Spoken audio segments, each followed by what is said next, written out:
Jakarta memberi kesempatan kepada orang Papua untuk melakukan referendum. Apakah tetap bersama Indonesia atau membangun negara Papua sendiri? Nah, pernyataan sikap itu diluncurkan pada 21 Juli tahun ini. Undang-undang otonomi khusus untuk Papua ditentang oleh hampir seluruh masyarakat di tanah Papua. Bahkan Lukas NMB, Gubernur Papua, Majelis Rakyat Papua dan Papua Barat, OLMWP, Free WP, WPCC, Solidaritas Perempuan Papua, Pemuda dan Mahasiswa Papua, semua menolak otonomi khusus Jilid 2. Di antara mereka ada bahkan yang mengibaratkan Otsus hakikatnya sebuah peti mati, coffin untuk rakyat Papua. Juga ada yang mengibaratkan otonomi khusus itu seperti makanan beracun yang berakhir dengan kematian Papua.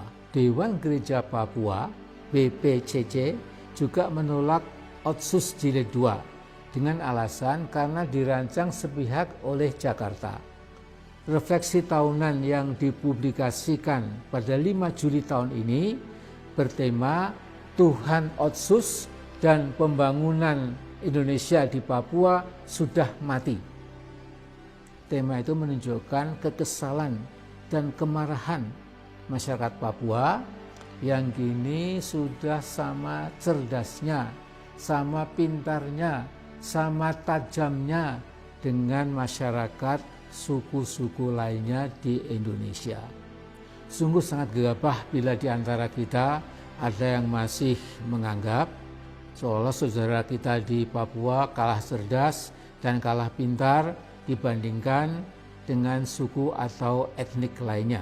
Perkembangan cukup mengagetkan adalah apa yang terjadi di kantor Dewan Adat Papua, Bidap Expo Wamena pada 22 Juli tahun ini. Tatkala diumumkan sebuah petisi namanya Peluncuran Petisi Rakyat Papua Tolak Otsus Jilid 2, dan yang hadir tidak sembarangan.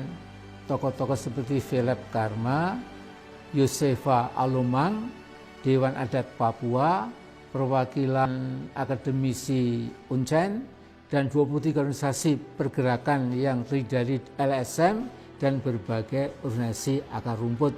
Philip Karma mungkin lebih berpengaruh dari Benny Wenda karena ketekunannya di dalam menanamkan kesadaran Papua bahwa Papua bisa mandiri, terhormat, dan lebih punya masa depan daripada terus bersama Indonesia dengan segala alasan dan argumen.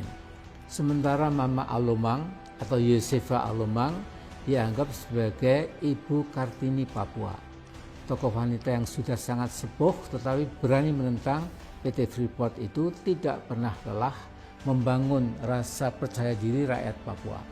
Nah, saya melihat dukungan internasional pada upaya Papua melepaskan diri dari NKRI juga semakin luas, terutama di kampus-kampus di dunia barat, di Australia, Inggris, dan Amerika. Hampir semua negara Melanesia mulai terbuka juga mendukung perjuangan kemerdekaan Papua. Pada 30 Juli tahun ini, rakyat Vanuatu di samping merayakan kemerdekaannya yang ke-40 juga menyatakan dukungan Vanuatu untuk kemerdekaan Papua dan Papua Barat. Pada 23 Juli tahun ini ada pawai ribuan orang di kota Port Vila yang membawa dua bendera, bendera Vanuatu dan bendera bintang kejora Papua. Dalam setiap forum internasional, Vanuatu secara konsisten menyatakan dukungannya pada kemerdekaan Papua dan Papua Barat. Memang bagaimana masa depan Papua Barat dan Papua tidak ada yang sanggup meramalkan.